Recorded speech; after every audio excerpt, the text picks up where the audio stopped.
Feel free to express your thoughts on the 34-0 triumph of number 15 Alabama over number 17 Missouri. The Crimson Tide have lost to number 8 Tennessee and number 25 Vanderbilt in recent weeks, sandwiched by a close victory over South Carolina, proving that no game is certain this month. The Tide's victory against the Tigers maintains them in the running for at-large consideration in November, after those two defeats almost put them out of the college football playoff picture. And because the playoff rankings are scheduled to be released on Tuesday, keeping the Tigers off the list provides Alabama a welcome boost in legitimacy. Another lesson from SEC play is that Missouri isn't a serious contender. The Tigers have defeated Buffalo, Massachusetts, and Murray State in half of their 6 victories. The other victories were narrow victories against Auburn last week, Vanderbilt, and Boston College.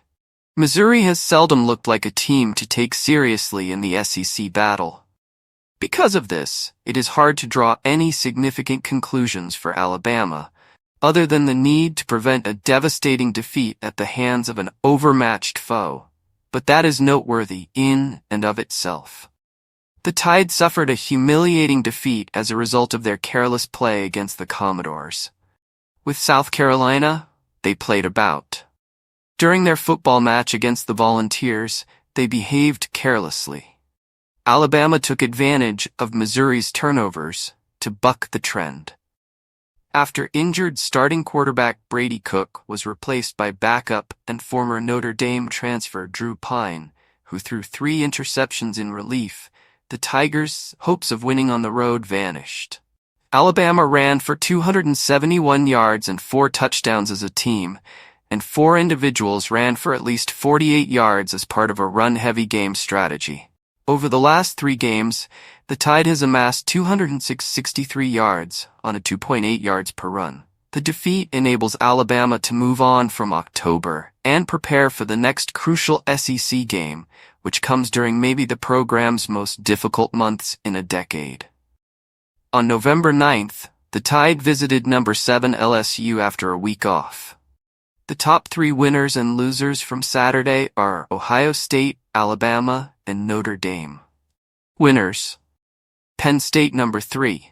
Penn State, trailing 10-7.5 against Wisconsin, took control in the second half and rallied for a decisive fourth quarter to win 28-13 and maintain their undefeated record heading into next weekend's crucial game against number 4 Ohio State.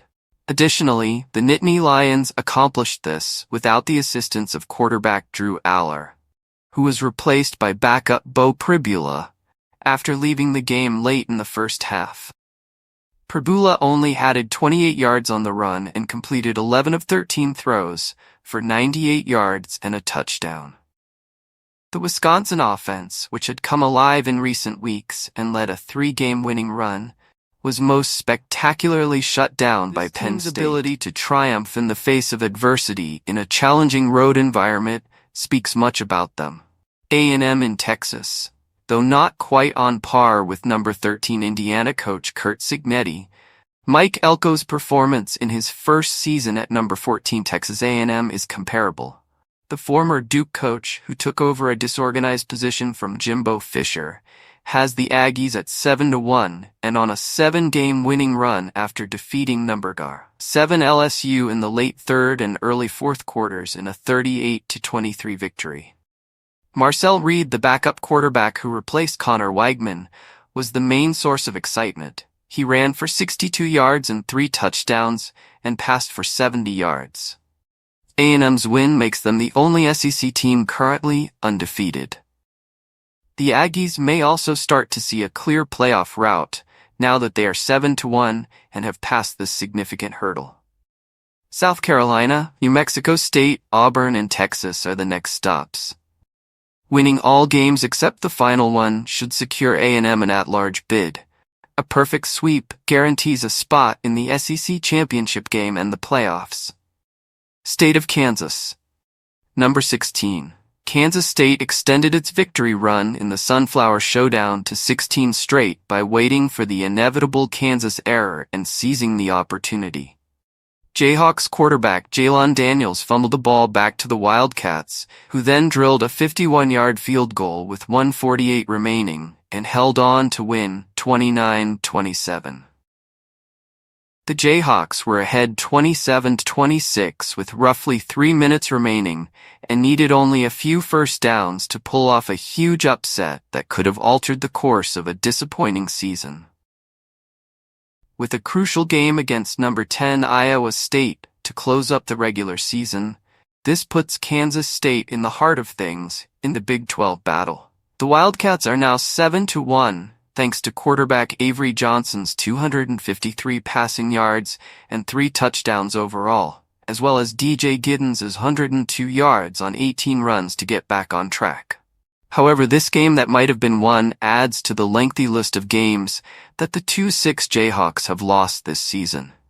The Dame of Notre number 11, Notre Dame exploited Navy's negligence to defeat the number 24 Midshipmen 51-14, their third straight victory over a ranked opponent this season, after victories over Texas A&M and Louisville.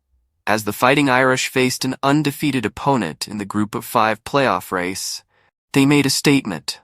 The rushing game concluded with 265 yards on 6.6 yards per carry. Riley Leonard scored 3 touchdowns and 261 yards of offense, while the defense forced 6 turnovers. Oregon, after a dramatic victory against number 4 Ohio State this month, Oregon has stepped up their game. The Ducks dominated number 21 Illinois in a 38-9 victory that solidified their position as the top team in the USLBM coaches poll after blanking Purdue last Friday. Illinois' problems started on the first drive, an 83-yard touchdown march that set the tone for the afternoon, and they didn't get much better after that. Last 527 yards of offense, kept the Illini out of the end zone until the end of the third quarter, and continued to appear to be the team to beat in the Big Ten. Illinois had just won a thrilling game against Michigan. With 3 more touchdown passes for the Ducks, Dylan Gabriel now has multiple scores in every game this season. The state of Texas. After losing to number 2 Georgia last week, the number 6 Longhorns halted Vanderbilt's upset attempt and resumed their winning run. Quinn Ewers made a slight comeback in the 27-24 final, completing 27 of 37 passes for 288 yards and 3 touchdowns while throwing 2 interceptions.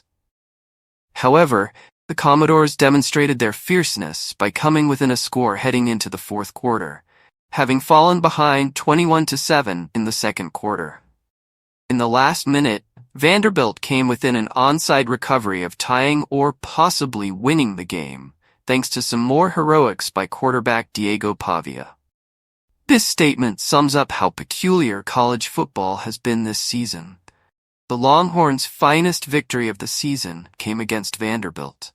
North Carolina Mack Brown's second stint at North Carolina may still be coming to an end, but the Tar Heels' 41-14 victory against Virginia puts them back on pace for a bowl berth after they had just lost 4 straight games.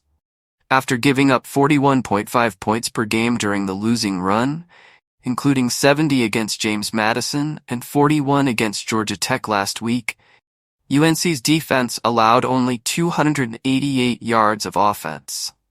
In addition to forcing 2 turnovers and recording 10 sacks, the Tar Heels restricted the Cavaliers to just 7 yards on 29 carries. The Tulane. With 4 straight victories in the American Athletic, Tulane has re-entered the postseason discussion after competitive defeats to number 16 Kansas State and Oklahoma in non-conference play. The Green Wave's most recent performance, 45-37 against North Texas, may be their finest of the year. In order to do this, Tulane had to withstand a late comeback by the Mean Green, who fell behind 45-24 at the end of the third quarter, but added 2 points in the fourth to keep things interesting. After Friday night's victory against UNLV, number 19 Boise State is still in control, but the Green Wave is setting them up to capitalize if the Broncos falter en route to the Mountain West title. Young, Brigham. Continuing to disprove the skeptics, number 12 BYU makes an utterly surprising drive for an undefeated regular season. The Cougars had a lot easier time in their 37-24 victory against Central Florida, which included 3 touchdowns from quarterback Jake Retzlaff and 266 yards of offense compared to their narrow victory over Oklahoma State last week. If you do not believe that the Cougars are a credible playoff club, you are not alone. However, given that BYU's November schedule includes games against Utah, Kansas, Arizona State, and Houston, we must all acknowledge that this is a serious possibility. State of Ohio. The Buckeyes' victory against Nebraska, 21-17, should cause some concern. This Nebraska squad entered Saturday as around a 25-point underdog after losing 56-7 to Indiana the previous weekend. The fact that the Cornhuskers recovered and even took a 17-14 lead against Ohio State in the fourth quarter might be a turning point for second-year coach Matt Rule. However, the fact that the Buckeyes were almost eliminated at home in their first game after losing to the Ducks doesn't necessarily speak well for the trip to State College, especially considering the current state of a program that is still struggling to regain its relevance. However, as a heavy favorite at home, Ohio State might require a significant scare to ignite their motivation before facing the Nittany Lions. Brent Venables' choice to replace offensive coordinator Seth Littrell seemed to have paid off for the first half against number 18 Mississippi. Howsoever, as Oklahoma led the Rebels 14-10 with 235 total yards, including 125 yards on the run.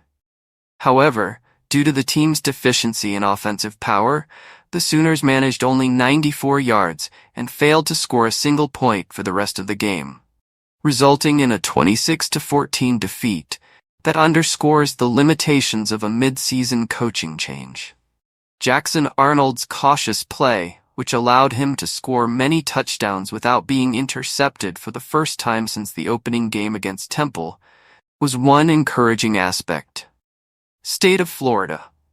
After appearing somewhat improved against Duke the previous game, the Seminoles reverted to their old strategies against number 5 Miami and ultimately lost. It should come as no surprise that the Hurricanes made the Seminoles seem incompetent in a 36-14 defeat, dropping their record to an incredible 1-7 and putting an official stop to any erroneous notion that a second-half surge would elevate FSU to a respectable level. FSU averaged 3.6 yards per passing attempt, converted only 3 third downs, had 248 yards of offense, and never challenged the current ACC leader. The easiest way to describe it is that after being undefeated in the previous regular season, the Seminoles became the only team in the last 70 years to start 1-7. Kentucky. Perhaps no team has been as bizarre, strange, and unexpected as Kentucky during this crazy, weird, and unpredictable season. This squad lost badly to South Carolina, Florida, and now Auburn, but they did defeat Mississippi and came very close to defeating Georgia. Yes, Auburn, who hasn't performed well under Hugh Freeze, defeated Kentucky 24-10 to climb out of the SEC bottom. Against the Tigers, the defense was strangely worse, even though the offense was lacking. Jarquez Hunter, the running back for Auburn, outpaced the Wildcats by 54 yards, with an incredible 278 yards on 12.1 yards per carry. For the first time since 2015, during Mark Stoops' third season without COVID, Kentucky is likely to miss the playoffs. Texas. Not just because it happened in Tulsa, UTSA's loss was the most puzzling. Despite leading 14-0 at the end of the first quarter, 35-7 at the end of the second, and 42-24 at the end of the third, the Roadrunners lost 46-45, maybe the worst in program history, after being outscored 22-3 in the last session. After a 6-minute UTSA run that ended in a field goal, Tulsa was down 45-32 with 5 minutes remaining. With little over a minute left, the Golden Hurricane took the lead after rushing 75 yards to make it 45-39 with 2:26 left, being stopped, and then rushing 92 yards in 8 plays. Since recruiting former Texas assistant Jeff Traylor in 2020, UTSA has been among the best schools in the group of 5. But this season, they have been a complete failure. The Roadrunners, who were ranked second in the American Athletic preseason poll, must win 3 of 4 games next month in order to qualify for the bowl game.